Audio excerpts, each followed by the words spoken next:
네, 저희 첫 번째 세션인 보건 정책의 동향과 전망이란 주제로 첫 번째 세션을 시작하겠습니다. 안녕하세요. 저는 보건사회연구원의 보건정책연구실장을 맡고 있는 강희정이라고 합니다. 저희가 많은 일정 때문에 원래 계획된 시간보다 지연돼서 저희 목표 시간은 5시에 완료하는 걸로 진행하겠습니다. 우선 오늘의 주제 구성은 발표자로 저희가 미국 세인트 루이스 대학교의 안상남 교수님을 모셨습니다. 교수님께서에 대한 자세한 양력은 자료집을 대신해 주시고요. 바로 15분 동안 팬데믹 이후 미국 보건정책 동향에 대한 발표를 듣겠습니다. 부탁드립니다. 감사합니다. 소개받은 안상남입니다. 먼저 53번째 생일을 맞이한 보건사회연구원 기념 세미나에 초대돼서 너무 기쁘게 생각합니다. 약 15분 동안 팬데믹 이후의 미국 보건 정책의 방향에 대해서 간략하게 살펴보는 시간 갖도록 하겠습니다. 코로나19 팬데믹은 미국 사회와 의료계에 아주 큰 약점과 부조리를 드러낸 매우 큰 사건이었습니다. 먼저 미국 의료 체계의 비효율성을 드러냈고 또 갈수록 심화되는 인종적, 경제적인 불평등을 더욱더 심화시켰습니다. 특히 코로나19와 같은 비상 상황에서는 미국의 의료 체계가 거의 작동되지 못했습니다. 아시는 바와 같이 코로나19 초기에 미국의 심장부와 같은 뉴욕 한복판에서 코로나19로 사망한 사람들의 시체가 냉동 탑차에 방치되어 있었습니다. 그리고 산소 마스크가 부족해서 두세 명이 이를 나눠 써야 하는 행정명령까지 발효되었죠. 그야말로 21세기 세계 최강 미국의 민낯이었습니다.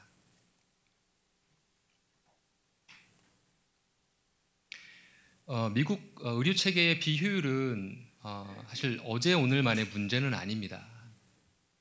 일례로 미국은 GDP의 18%를 의료비에 지출하고 있습니다. 이에 반해서 기대 수명은 OECD 평균인 80세에 못 미치는 77세입니다. 이마저도 계속 떨어지고 있죠. 즉 투자 대비 수익률이 매우 낮은 곳이 미국 의료계입니다. 이에 반해 한국은 GDP의 8.8%를 의료비에 지출하고 있으면서도 OECD 국가 중에 가장 높은 수준인 84세에 이르고 있습니다. 지난 40년 동안 기대 수명이 20년 가까이 늘어난 나라는 대한민국이 유일합니다.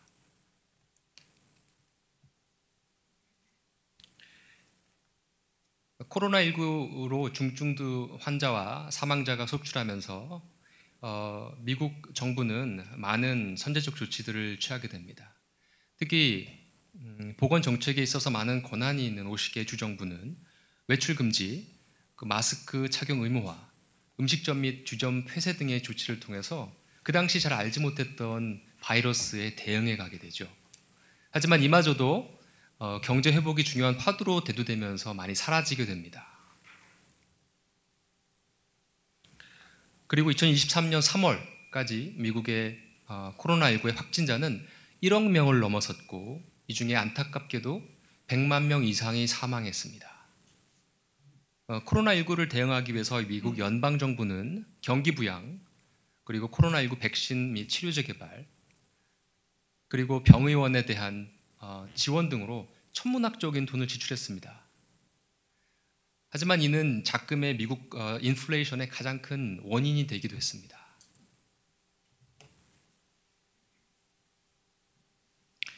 코로나19와 같은 비상 상황에서는 사보험 중심 미국의 의료 체계는 잘 작동되기가 어려웠습니다.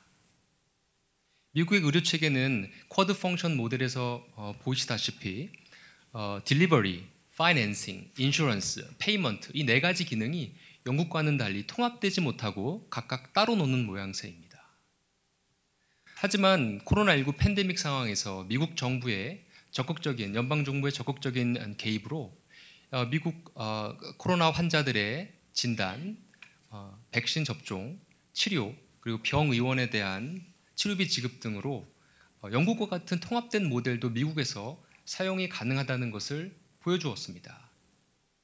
이 때문에 버니 샌더스의 메디케어 for all 같은 싱글 페이어 시스템에 대한 당위론에 힘이 실리게 되었죠. 싱글 페이어 시스템을 주장하는 많은 사람들은 미국의 비효율적인 의료 체계를 성토하면서 의료보험을 갖지 못한 사람들의 수를 자주 인용합니다. 코로나19 이후로 이 수는 많이 줄었습니다. 하지만 여전히 인구의 8%, 즉 2,800만 명에 가까운 사람들이 의료보험을 가지고 있지 않습니다. 소외계층이고 그리고 유색인종입니다. 자, 이 시점에서 여러분들은 미국이 과연 조만간 싱글 페이어 시스템을 갖게 될 것이라고 생각하십니까? 평소 낙관적인 저도 이 문제에 대해서는 다소 비관적입니다. 왜냐하면 첫째, 싱글 페이어 시스템에 대한 미국 일반의 다소 뜨뜻미지근한 반응 때문입니다. 왼쪽 갤럽 지표를 보시면 아시겠지만 2016년 트럼프 행정부 이후로 싱글 페이어 시스템에 대한 지지가 많이 향상됐습니다. 57%까지 이르게 됐죠. 이는 트럼프 행정부가 오바마 케어를 이렇게 철회하려는 노력에 대한 반작용이었습니다. 하지만 오른쪽 표를 보시는 바와 같이 코로나19 이전인 2018년 11월에는 51%, 2019년 11월에는 54%로 현재 57%와 크게 다르지 않는 모습입니다. 즉, 코로나19 상황에서 미국 연방정부의 적극적인 개입에도 불구하고 미국 일반의 싱글 페이어 시스템에 대한 인식을 바꾸기에는 불충분했다는 방증입니다. 사진 속의 바이든 대통령은 웃고 있습니다. 하지만 그의 빈곤한 정치적 자산도 문제입니다. 미국에서 대통령의 정치적 자산이라고 하면 국정행정 수행률에 대한 지지율, 대통령 선거 결과, 그리고 대통령 소속 정당의 의회 장악 정도로 평가되는데요. 이 세 가지 수치 모두 좋지가 않습니다. 더욱 문제가 되는 것은 최근 재선 도전을 선언한 바이든 대통령에게 있어서 미국 의료체계에 대한 개혁에 대한 의지 혹은 아젠다가 없다는 것입니다.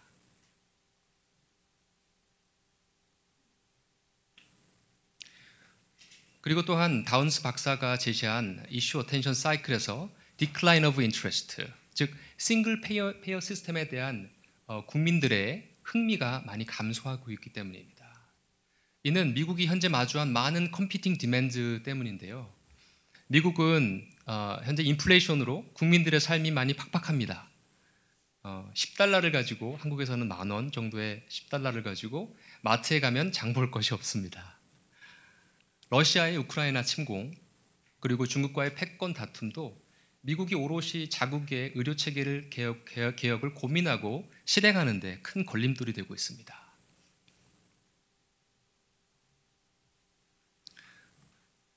코로나19의 더 큰 문제는 아무래도 갈수록 심화되는 사회 불평등일 것입니다.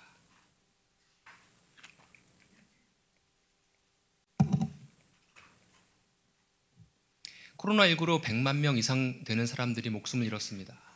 그리고 이들 중 많은 사람들이 사회 소외 계층이고 유색인종들이었습니다. 2019년을 비교해 봤을 때 아메리칸 인디안, 흑인, 그리고 히스패닉들의 사망률이 급격히 올라간 것을 알 수 있습니다. 코로나19의 영향이었죠. 저는 미국에서 갈수록 심화되고 있는 사회 불평등의 문제를 교육적인 측면에서 한번 살펴보고자 합니다.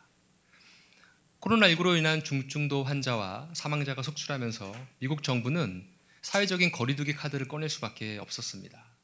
그리고 많은 학교들이 임시 휴교 조치에 들어갔습니다. 하지만 많은 학교들이 혹은 모든 학교들이 대면 수업을 온라인 수업으로 대체한 것은 아니었습니다. 이 그래프에서 보시는 바와 같이 흑인 및 히스패닉이 밀집한 학교들은 백인이 밀집한 학교에 비해서 대면 수업을 온라인 수업으로 대체한 비율이 훨씬 높았습니다. 온라인 수업의 많은 장점에도 불구하고 수업의 질이 떨어진다는 면은 부인할 수가 없죠. 그리고 이 온라인 수업을 많은 대다수의 많은 학생들은 흑인이고 히스패닉들이었습니다. 학교 임시 휴교 조치로 인한 교육의 불평등, 또 이어지는 사회적인 불평등을 저는 세 가지 문제에서 한번 살펴보고자 합니다. 먼저 온라인 수업이 가져온 학업의 저하입니다. 코로나19 이전에도 흑인 초등학생들의 학력, 수학과 읽기 능력으로 평가되는데요. 평균과 큰 차이를 보였습니다. 이 큰 차이가 보이시나요? 하지만 코로나19 이후에 이 차이는 더 벌어지게 되죠. 이 파란색 실선이 보여주듯이 2020년 9월에는 3개월의 학업 저하, 2021년에는 6개월의 학업 저하를 나타냈습니다. 이 학업 저하가 이들의 삶에, 평생의 삶에 어떤 영향을 줄까요? 코로나19 이전에도 피부 색의 차이에 따른 소득의 차이는 염연히 존재했습니다. 7,050억 달러까지 이르렀죠. 하지만 조금 전에 보여드린 6개월의 학업 저하로 이 차이는 1,880억 달러 이상 더 벌어질 거라는 전망입니다. 아시다시피 많은 경우에 학력의 차이는 경제력의 차이로, 또 경제력의 차이는 또 건강의 차이로 이어지지요. 학교 휴교 조치로 인한 더 큰 문제는 어찌 보면 부모로부터의 지원의 부족, 또 동료, 그룹과의 소통의 부재일 것입니다. 코로나19로 더 큰 타격을 받은 그룹들이 소외계층과 유색인종이라고 말씀을 드렸는데요. 이들의 자녀들이 받은 그 트라우마는 앞으로 장기적이고도 불확실한 영향을 줄 것이라고 여겨집니다. 제가 개인적으로 관심 있어 하는 연구 주제이기도 한데요. 이 트라우마가 이들의 인생에 있어서 정신적, 육체적, 그리고 인지적 건강에 어떤 영향을 줄지는 지금부터 연구하고 따져봐야 할 문제입니다. 더군다나 많은 부유한 백인 부모들이 재택근무를 선택할 수 있었던 반면에 많은 그렇지 못한 부모들은 여전히 밖으로 나가서 일을 해야 했기 때문에 많은 자녀들이 그 당시에 집에 방치돼 있었습니다. 코로나19가 아니었다면 다른 친구들과 어울리면서 부모의 빈자리를 대신했을 텐데 이마저도 어렵게 되었죠. 이 아이들은 더욱더 외로워졌고 더욱더 고독해졌습니다.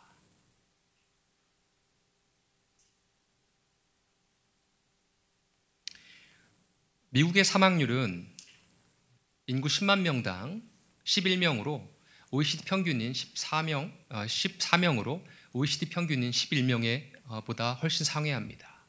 그리고 강력범죄로 인한 사망률은 OECD 평균의 3배에 육박합니다. 이 모두 코로나19가 한창이었던 2020년 자료입니다. 물론 제 논의의 범주를 벗어난 얘기지만 한국의 높은 자살률을 언급하지 않을 수 없습니다. 표에서 보시는 바와 같이 한국의 자살률은 영국의 3배 그리고 미국의 2배에 육박합니다. 한국의 높은 자살률이 어제 오늘만의 문제는 아니지만 이 안타까운 문제를 우리 민관 학에서 더욱더 적극적으로 대응하면 좋겠습니다. 유니세프도 이 로스트 코비드 제너레이션에 대한 문제를 인식하고 있습니다. 코비드로 인한 가장 큰 영향을 받은 그룹이 이 소외계층의 자녀들이라는 인식하에서 지금 선제적 조치를 취하지 않으면 이들의 사회적 성취 그리고 나아가서 건강에 악영향을 미칠 거라는 분석입니다. 바이든 정부도 2021년 아메리칸 패밀리스 플랜을 통해서 이 문제를 인식하고 대응하려고 하고 있습니다. 빌드 백 베러의 한 축이었지요. 이 법안에 따르면 2년제 대학 등록금 지원, 영유아 돌봄 확대, 흑인 중심 대학의 등록금 인하, 저소득층 자녀에 대한 장학금 혜택 확대, 학생들의 학업 지원, 그리고 유능한 교사들의 충원에 포함이 되어 있습니다. 하지만 이러한 문제의식과 조처들이 어떻게 로스트 코비드 제너레이션의 학업 능력과 경제적 성취 그리고 건강에 어떠한 영향을 미칠지는 우리가 두고두고 고민하고 연구해야 할 사항입니다. 감사합니다.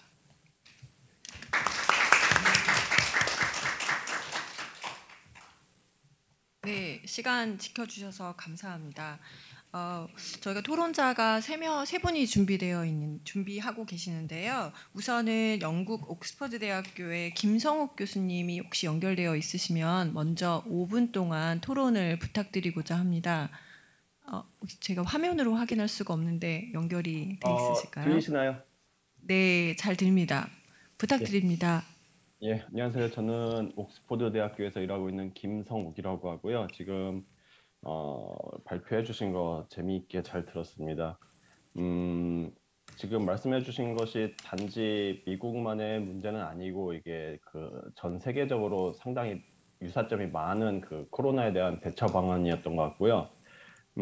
저 같은 경우는 이제 여기 계신 분들께 그 어느 정도 영국의 그 시스템을 약간 간략히 설명을 드리고 아까 그 발표해 주신 교수님께서 이제 미국을 하셨듯이 어느 정도 제가 영국의 상황을 설명을 드리면은 비교가 좀 가능할 것 같습니다. 그래서 영국에서 이 코비드 19 팬데믹 동안 정부가 어떻게 대처했으며 그 영국에 사는 그 거주민 국민들은 어떤 것을 경험을 했는지를 제가 간략히 말씀을 드릴게요. 일단 여기 영국의 NHS 시스템에 대해서 어느 정도는 거의 이해를 하시는 분들이 대부분이실 거라고 생각을 하고요. 기본적으로 세금으로 운영되는 점은 세금에 많이 의존한다는 점은 아마 한국이나 미국보다 좀 더 크지 않을까 싶습니다. 그래서 물론 영국에도 개인 보험을 가지고 그 개인 병원을 찾는 사람은 있지만 대부분의 경우는 일단 자기 그 소득에서 나가는 내셔널 인슈런스를 내고 그에 기반해서 영국의 NHS 서비스를 제공을 받고 있고요. 이거는 이제 단지 거주민뿐만 아니라 여행을 온 사람들도 이용을 할 수 있습니다. 근데 이제 문제를 설명하기 전에 이 NHS 시스템은 이 영국에서 상당히 기반 산업이고요. 영국에서 관광이나 뭐 유학 산업이라든지 아니면 금융 산업과 같이 NHS에 소속돼서 일하는 그 근로자가 상당히 많습니다. 그래서 뭐 의사, 간호사를 포함해서 뭐 NHS에 납품하는 서플라이어나 이런 것들 때문에 상당히 그 영국에서는 NHS를 되게 중요하게 여기고 있고요. 그 NHS 동안 그 정부에서 그 내건 모토가 있었는데 저는 아직도 인상적인 게 집에 있고 NHS를 세이브하자는 그런 모토가 있었어요. 그래서 NHS를 세이브하기 위해서 우리가 집에 있어야 되나 하는 생각이 들 정도로 영국에서는 그 NHS 시스템이 붕괴되는 것을 상당히 우려했었고요.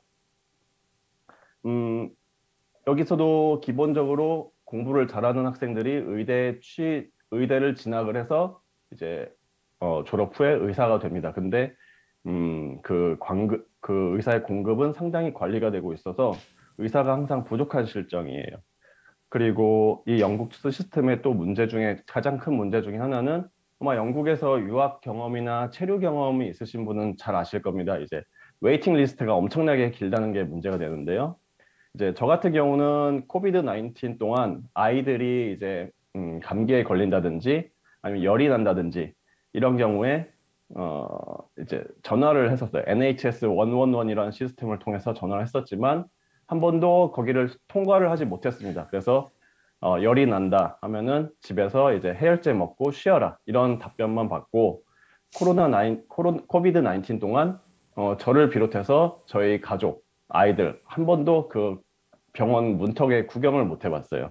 그런 식으로 웨이팅 리스트가 큰 문제가 되고 있고 이 영국 시스템은 그 1차 진료에서 1차 진료 그러니까 GP가 이제 한국식으로 따지면 약간 보건소 같은 개념이랄까요. 이제 GP에서 모든 환자들의 그 기본적인 의료 상담을 받고요. GP에 소속된 일반의가 거기서 이제 추려냅니다. 이제 이거는 집에서 치료가 될 것, 이것은 병원에 가야 될 것, 이걸 추려냈는데요. 이제 저희 같은 경우는 이제 거기서 한 번도 병원으로 리퍼럴이 된 적이 없었어요. 그래서 GP 시스템이 이제 영국에서는 이제 1차 관문이라고 하고요. 그리고 여기서 병원으로 리퍼럴 하는 비율은 대개 한 20%에서 30% 정도 된다고 합니다.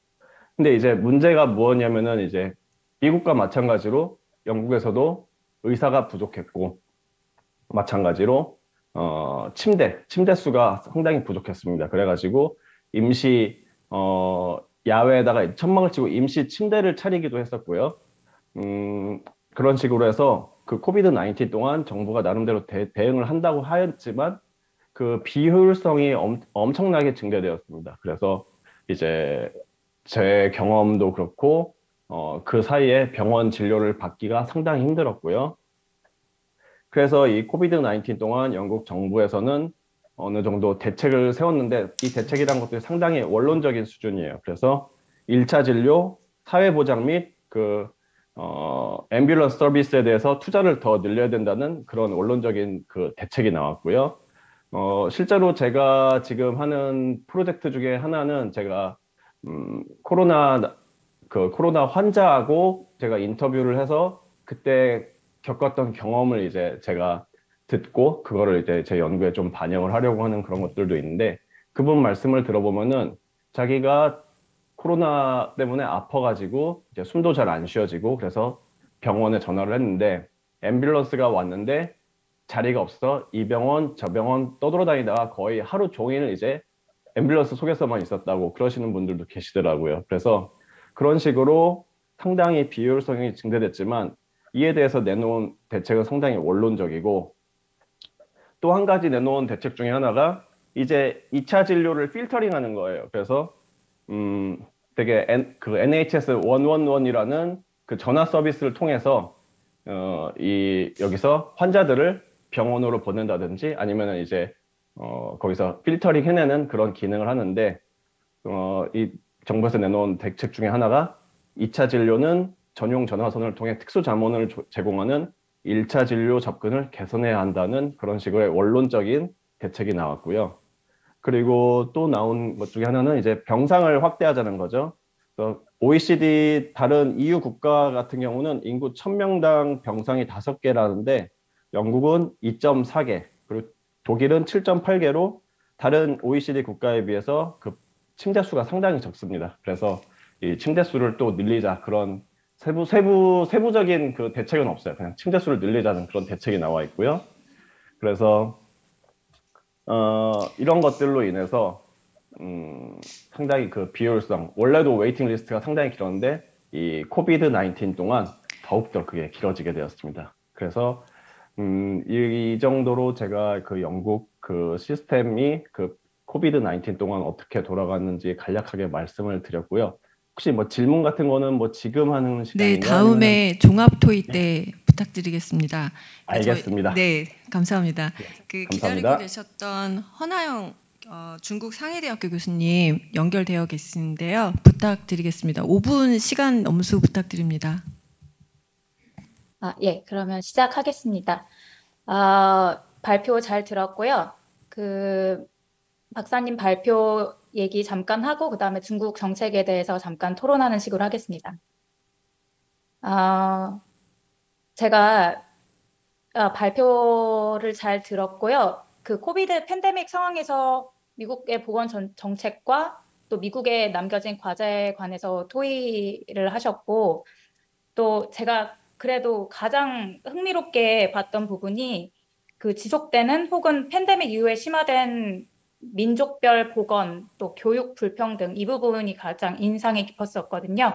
그래서 미국이 해결해야 될 중요한 국가적 과제가 되었다는 것 그리고 가정 내에서 지원 체계가 부실하다는 그거를 심화시켰다는 걸 보여줬다는 게 인상 깊었습니다. 그래서 제가 조금 더 이 부분을 한번 봤거든요. 차트로 이렇게 보면은 그 마이너리티 민족들이 여기는 사보험 커버리지 비교를 한 차트인데요.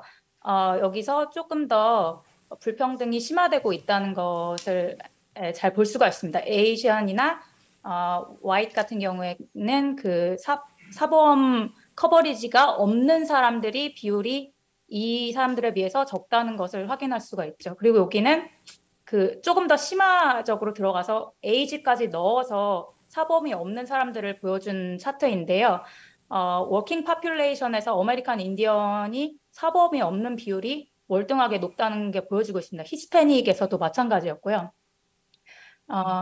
그래서 여기서 주의할 부분이 민족, 인종별 격차가 사회 경제적 지위의 격차와 동일한 것은 아니라는 것을 말씀드리고 싶고 민족, 인종별 불평등이 사회 경제적 지위가 낮은 그룹에서 더 심해지는지 이 여부를 살펴보고 그렇다면 이들 그룹에 맞춘 지원 방법을 모색하는 것이 하나의 방법이 될 수 있을 것 같다라는 생각이 들었습니다. 그리고 미국이랑 중국을 약간 좀 비교를 해봤어요. 팬데믹 도중에 그리고 이후에 비교를 한번 해봤는데 미국 같은 경우에는 주정부별 자율적인 정책을 가장 기조로 삼고 있다고 제가 알고 있습니다. 그래서 주별로 실내 대피 혹은 자택격리 등을 실시했으나 주 카운티 수준에서 강화하거나 완화하는 여부의 차이가 존재했다고 알고 있고요. 그리고 방임주의 정책이라고 부르더라고요. 그래서 주정부의 자율성이 보장이 됐긴 했지만 그 초반부터 시작해서 갈수록 확진자나 사망자 수의 급속한 증가를 불러왔잖아요, 미국에서. 그래서 그것도 주의 깊게 살펴볼 점이었다고 생각하고요. 팬데믹 이후에 인종 자본주의에 의한 소득 불평등이 증가됐다라는 걸 볼 수 있었는데 중국 같은 경우에는 미국이랑 조금 다른 게 중앙정부가 강력한 통제를 했습니다. 처음 시작을 했을 때부터 물론 처음에는 약간 부정하는 그런 중국 정부에서 코로나 자체를 부정하는 듯한 그런 기조로 신문기사도 내보내고 그런 적이 있었지만 이제 인정하고 나서부터는 제로 코로나로 갔었고요. 그래서 소치 수준에서 강력한 봉쇄를 2022년 12월까지 했거든요. 상해에서는 특별히. 그리고 코비드 캠프라고 까지 운영이 돼가지고 임시 건물을 짓고 만약에 코비드가 걸렸다 그러면 최소 2주간 격리를 그냥 마구잡이로 실시를 했었거든요. 그래서 제가 아는 친구들도 그렇고 이렇게 좀 약간 끌려가다시피 한 사람들이 많았고요. 그리고 봉쇄 조처로 감염자의 확산이 빠른 시일 내로 감소하긴 했습니다. 그러니까 중국 같은 경우에 중앙정부가 강력하게 통제를 하고 또 주 정부까지 내려갈 때도 이게 통제가 가능하기 때문에 이게 가능했다고 생각이 들고요. 근데 문제는 프라이버시 침해가 있었고 또 노동 불안정성이 급증을 했었고 사회 안전망이 취약화가 가속화돼서 소득 불평등이 증가를 하게 되었습니다. 미국이랑도 마찬가지고요. 미국과도 비교를 했을 때 마찬가지고요. 그래서 중국 내에서는 전염병과 같은 비군사적인 문제들이 국가 차원의 국방 과제로 격상이 되었습니다. 이거는 이제 사스나 코로나19 때 더 강화가 된 거고요. 그리고 이때 경제 악화보다는 시진핑 체제 불안정에 대한 염려가 더 컸던 것으로 보였고 그렇기 때문에 중앙정부에서 완전 강력한 통제가 있었다라는 이야기가 있고요. 그리고 무관용 통제다 보니까 강력한 사회 통제가 가능을 했고, 근데 이제 코비드 마지막으로 말기로 가서는 이제 국민들이 항의를 하기 시작했어요. 참다 한 3년 이후에. 그래서 그 시위 때문에 약간 수그러들었다는 이야기가 있는데 중국 정부는 인정을 하지는 않죠. 그리고 코로나19 기간 동안에 사회적 약자에 대한 지원이 적절히 이루어지지가 않았어요. 그래서 제가 들은 바로는 그 노인분들이 제대로 식품 같은 거, 의약품 같은 거, 보질병이 있는 분들이 공급을 받지를 못해서 그래서 많이 힘들어했다라는 이야기도 들었고요. 보건 인프라랑 사회적 약자에 대한 사회 안전망이 절대적으로 부족한 형편입니다. 그리고 커뮤니티 호스피탈도 굉장히 부족한 상황이고요. 중국은 아직까지. 그래서 앞으로 보건 정책이 기본 인프라 확충을 중심으로 이루어질 것인지는 지켜봐야 할 문제라고 생각을 합니다. 그럼 저는 여기까지 하겠습니다. 감사합니다. 네, 모두 시간 지켜주셔서 너무 감사드립니다. 제가 빠르게 진행하고 있는데요. 제가 토론을 해야 될 것 같습니다. 우선 오늘 발표해 주신 안상남 교수님 발표 자료 너무 잘 들었습니다. 감사드립니다. 여기 보여주신 자료 중에 페이지 20페이지인가요? Lukewarm Public Support for Single Payer System에 대한 그림을 보여주신 게 있는데 저희 아마 다들 보시겠지만 사실 2008년도부터는 정부가 책임져야 된다라고 응답한 비율이 이렇게 떨어졌다가 다시 코로나 상황에서 좀 계속 올라갔다가 22년 이후에는 다시 이제 물가도 오르고 너무 경제적 상황 어려워지면 다시 그 2008년도에 나타났던 곡선처럼 보이지 않을까라는 생각이 들었습니다. 그것을 먼저 저는 가장 인상 깊게 받고 그거와 관련해서 저희 한국적 상황을 조금 비교해서 말씀을 드리겠습니다. 우선 잘 아시겠지만 한국은 되게 효율적인 시스템으로 OECD에서 평가받고 있습니다. 그 이유는 여기서 보여주신 것처럼 상대적으로 한국의 GDP 대비 보건의료비 지출 비율은 8.4%입니다. 20년 기준으로. 근데 OECD가 지금 9.7%고 동일 시점에서 미국이 18.8%입니다. 그런데 기대 수명은 한국이 83.5세고 미국이 77세입니다. 그러니까 당연히 들어간 비용에 비해서는 우리는 아웃컴이 되게 좋은 나라로 평가되고 있습니다. 근데 실제로 이제 한국의 내부 상황을 보면 어떤 나라보다도 1인당 외래 진료 방문을 많이 하고 있고 병원에서 재원하고 있는 기간도 가장 길고 그다음에 그간 2011년 이후에 계속 연평균 증가하는 그 의료비 증가 속도를 봤을 때는 OECD보다 훨씬 상회하고 있기 때문에 내부적으로는 효율성에 대한 위기감을 느끼고 있는 게 사실입니다. 이제 그런 상황에서 우리가 그 팬데믹을 경험하면서 우리 한국계에서 어떤 변화가 있었을까? 그리고 정책을 하는 사람들 입장에서 어떤 어려움에 봉착하고 있는가라는 거를 한 번 더 되짚게 하는 발표 자료였던 것 같습니다. 우선 코로나를 딱 겪으면서 사실 이론적으로만 건강의 외부 효과를 얘기했는데 모든 국민이 체감하셨어요. 아, 이게 전염병에 걸리면 진짜 이 외부 효과가 이렇게 치명적이구나라는 걸 모두가 체감하시게 됐고 그러면서 우리에게 주었던 게 뭐냐면 사실 초기에는 국가가 사회적 멈춤과 거리두기를 위해서 국가의 공적 자금을 긴급 투입했지만 이게 무한정 늘릴 수 없기 때문에 이게 뭔가 사회보장 제도 안에서 이런 것들에 대비할 수 있는 유연한 제도를 다시 재구조화해야겠구나라는 이 논의의 필요성이 아주 급상승했습니다. 그런데 우리에게 아이러니한 것은 그런 필요성은 어느 때보다도 늘었는데 사회는 점점 팍팍해져가지고 어느 때보다 사회 연대성이라는 논리를 지속시키기가 어려운 상황에 있어요. 그래서 굉장히 필요한 부분인데도 불구하고 사회보장 제도라는 이 제도의 그 역할이나 크기를 확장하는 거는 더 어려워지는 상황에 봉착하고 있는 것 같아요. 이제 그런 부분들이 아마 아까 제가 그 미국의 제도에서 22년 이후에 분명히 다시 그 정부의 역할에 대한 그 기대가 점점 내려가지 않을까라는 말씀드렸던 거랑 같습니다. 한국에 아까 말씀드렸던 것처럼 한국 의료 시스템이 효율성의 문제를 이제 내부적으로는 매우 많은 성찰을 하고 있고 변화를 도모하고 있는데 한국은 무엇보다 하나의 건강보험 시스템을 갖고 있고 그렇기 때문에 일찌감치 접근성을 확보했다라는 자랑을 해왔습니다.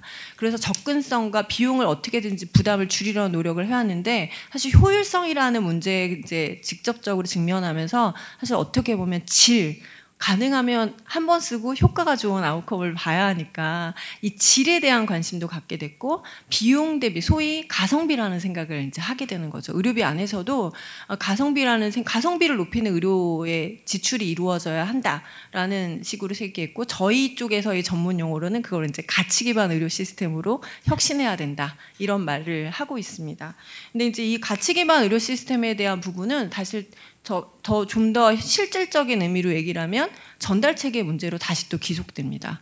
그러니까 예를 들면 단계적인 의료, 그러니까 경증 의료를 봐야 되는 역할과 경증 의료를 보고 더 심각해지면 그 다음에 전문 의료로 전달돼야 되는 단계적 의료와 가능하면 중증 응급 의료는 일정한 거리 내에서의 지역 완결적인 의료 체계를 갖추어야 한다라는 이 두 가지 문제점들을 보다 더 실질적으로 체감하게 됐고 그 부분을 해결하기 위해서 우리가 이제 고민하고 있었던 게 의료 인력이라든지 기타 인프라를 재구성해야 되는 부분, 그다음 거기에는 또 사회 경제적 요인의 그 개입을 또 확장시키기 위해서 기타 지역 사회 안에서의 복지 서비스와의 연계 이런 것까지 다시 다 고민을 하게 됐고 두 번째로는 디지털 헬스입니다. 그러니까 인간이 하거나 대면을 했던 모든 서비스들을 가능하면 디지털 혁신으로 대체하는 방식으로까지 우리가 고민을 하고 있는 상황이고 이제 건강보험 안에서는 얼마 전에 이제 비대면 진료에 대한 시범 사업을 시작했고 그 다음에 디지털 혁신 의료에 대해서도 임시적으로 허용을 하고 1, 2년간 그 성과를 평가한 후에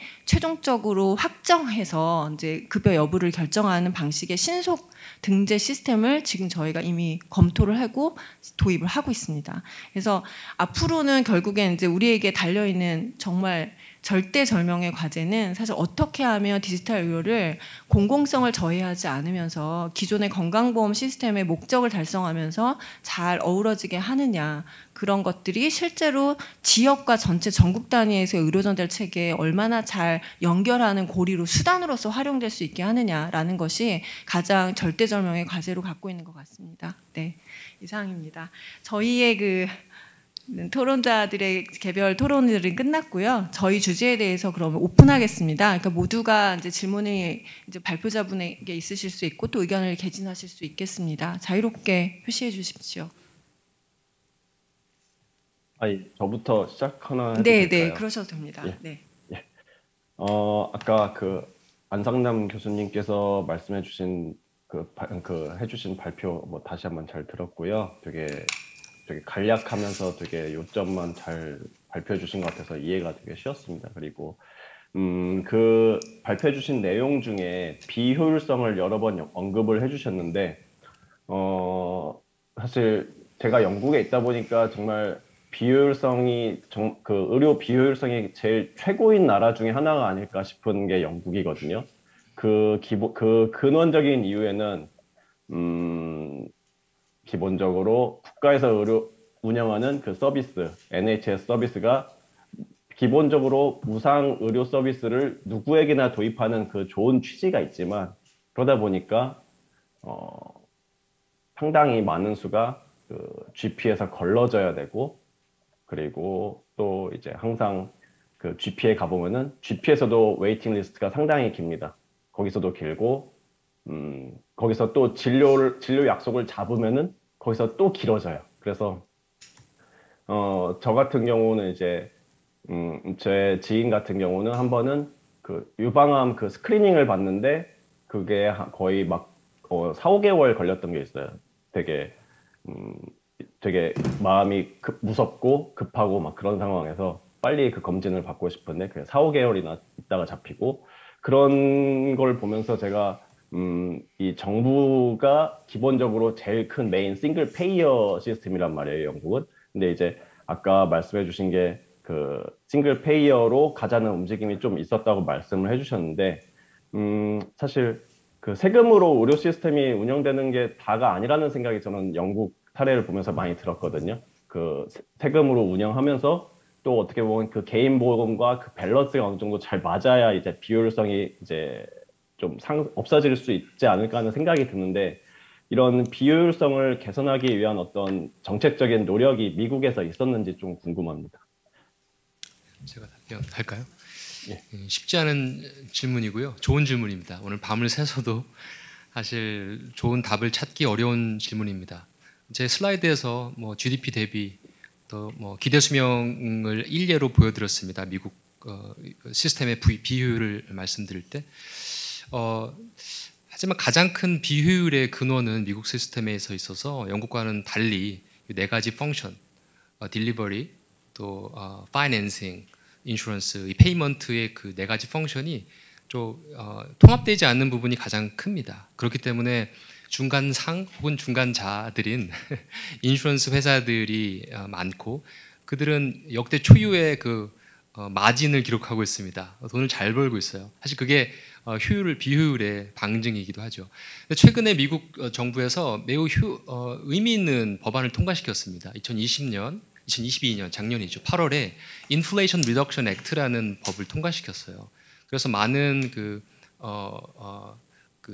당뇨 환자들에게 있어서 인슐린을 비용을 줄이고 특정 약제비를 증가를 인플레이션보다도 높지 않게 하는 법안을 통과시켰습니다.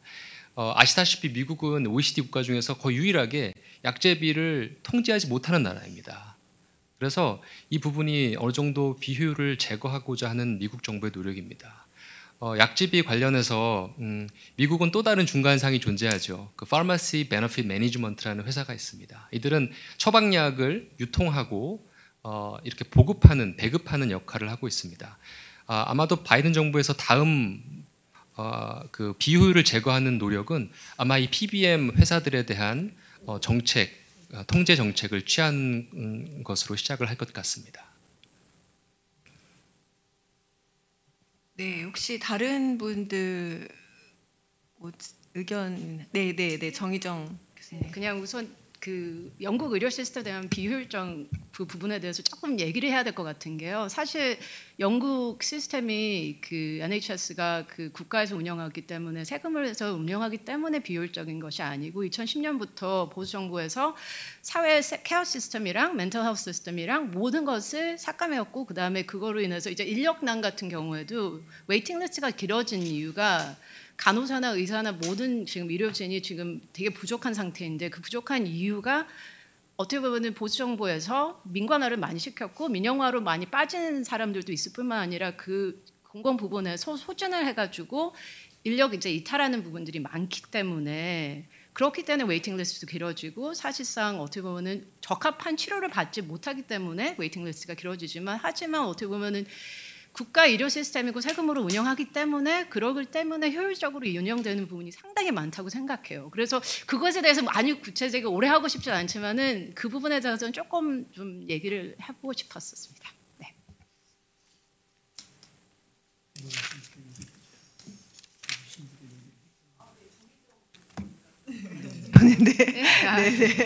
네, 정기정 교수님의 지금 토론해 주셨고요. 영국 제도는 사실 우리 모두 시간 내서 한번 얘기를 해야 될 것 같아요. 네. 저희 쪽에서도 관심이 많았고 다음으로 좀 약속을 해보고 혹시 다른 분들 발제자분께 질문하시거나 의견 주셔도 괜찮습니다. 네. 네, 저 맨 끝에. 네, 저 보사연의 백주아입니다. 오늘 발표 너무 잘 들었고요. 제가 인상적이었던 것 중에 하나가 그 말씀해주신 것 중에 이제 흑인 유색 인종 자녀들의 어떤 트라우마, 코로나를 경험하면서 트라우마가 장기적으로 영향을 줄 거라는 그런 연구가 필요하다, 그리고 관심이 있으시다고 했는데 우리나라도 어쩌면 나라들의 어떤 공통점이 아닐까라는 생각이 들었습니다. 그래서 우리나라는 뭐 인종적인 어떤 차이가 없지만 사회적으로 약자인 어떤 자녀들의 코비드 세대라고 하는 코비드를 경험해야 했던 그 트라우마, 그것이 장기적으로 어떤 영향을 줄지, 특별히 건강적인 측면, 정신 건강에 있어서 그런 부분들이 연구가 굉장히 필요하겠다라는 생각이 들면서 또 하나 좀 제 마음에 왔던 것이 우리나라의 자살률입니다. 이 자살률이 굉장히 다른 나라에 비해서 높고 계속 높아지고 있는 상황에서 어쩌면 이 코비드 세대라고 하는 코비드를 경험한 그 자녀들, 어린 자녀들의 어떤 트라우마 이슈가 이 자살률에 혹시 영향을 주지는 않을까? 그거를 우리가 대책으로 준비를 해야 되지 않을까? 그것들이 있다면 좀 연구와 대책, 정책적인 대책들이 필요하지 않을까라는 생각이 하나가 들었고요. 뭐 하나 질문을 드리면 교수님께서 이제 이 부분과 관련해서 주제와 관련해서 관심이 있으시다고 아까 언급을 하셨는데 혹시 지금 진행 중이신 어떤 연구나 어떤 앞으로 계획하신 어떤 이 주제와 관련해서 연구들이 있다면 간략하게 좀 소개해 주시면 감사하겠습니다. 네, 감사합니다. 제 연구에 있어서는 코비드 이 세대와 관련은 없지만 저는 이제 노인 보건과 복지를 공부했습니다. 연구하고 있고 그런데 데이터를 분석해 보고 이제 논문을 이제 출간하고 있는데 어렸을 때 이 트라우마, ACEs라고 불리죠. Adverse Childhood Experiences, ACEs를 많이 가질 경우에 이들의 장기적으로 정신적 또 인지적 건강이 어떻게 영향을 받을까를 저는 이제 연결시키고 싶은 거예요. 어렸을 때의 트라우마와 장기적으로 나이가 들어서 치매까지 연결되는지, 물론 그 많은 그 컨파운딩 팩터들이 있죠 중간에. 그런데 최근 연구에서 어렸을 때 그런 상처를 받은 사람들의 경우에 나이가 들면서 디프레션과 앵자이티 비율이 월등하게 높았습니다. 물론 이들이 치매까지 연결되지는 않았어요. 아주 p-밸류가 아주 조금 차이로 연결되지 못했지만 그래서 이 부분에 대해서 이 로스트 코비드 제너레이션에 있어서 차일드후드 트라우마도 우리가 꼭 연구해 봐야 될 사항이라고 봅니다. 한 1, 2분 정도 좀 시간이 있다면 미국은 최근에 그 멘탈 헬스 크라이시스라고 불리는 지금 지경입니다. 아까 제가 2020년 자료를 언급해 드렸는데요. 2021년 자료를 보면은 전체 그 자살률은 4%가 증가했고요. 그리고 그 15세부터 24세 그 연령대에서는 8%가 증가했습니다. 그리고 많은 경우에 아메리칸 인디안 그리고 흑인들의 자살률이 월등하게 증가했습니다. 아까 그 허나연 교수님께서도 그 사보험 커버리지에 대해서 보여주셨는데 그리고 최근에 아시겠지만 미국 10대 소녀들에 있어서 우울감 표현이 10명 중에 6명에 이르고 있습니다. 이는 10년 전에 40%에 비해서 거의 20% 이상 증가한 수치입니다. 그래서 지금 이 시점에서 뭐 소셜 네트워킹이나 코비드로 인한 우울감 증대, 또 이것이 이어져서 자살 충동이나 자살로 이어지거나 다른 멘탈 헬스로 이어지는지 미국 학계와 연구진들이 아주 면밀하게 보고 있습니다. 한국도 많이 다르지 않을 것이라고 보고 있고요. 정말 적극적으로 대응해서 정말 이 가슴 아픈 문제를 조금 대응하면 좋겠습니다. 예, 아마 말씀 나누고 싶은 주제는 너무 많으시겠지만 저희가 목표로 했던 5시에서 3분이 지나서 저는 굉장히 책임감을 느끼고 있습니다. 그래서 저는 이제 마무리하려고 하는데요. 저희 세션에서 아마 이제 시작으로 해서 다음 세션에서 계속 연이어서 관련된 이슈들이 논의가 되겠지만 어쨌든 되게 중요한 건 코로나를 겪으면서 우리 모두가 의료라는 것이 의료 서비스, 치료 서비스에만 국한되는 것이 아니라 사람을 중심으로 했을 때는 사실 많은 다면적인, 다인적인 요인들이 작용을 하고 특히 사회적인, 건강에 미치는 사회적인 요인에 대해서도 같이 고려해야 되는 제도 설계의 필요성을 그 어느 시대보다, 어느 시점보다 중요성을 느끼게 해줬던 기간을 경험했던 것 같습니다. 그래서 오늘 논의가 앞으로 그런 기회를 더 박차를 가하는 시점이 되기를 기대하면서 모두 시간을 엄수해 주시고 맞춰주셔서 너무 감사드리고요. 저희 세션은 여기서 마치겠습니다.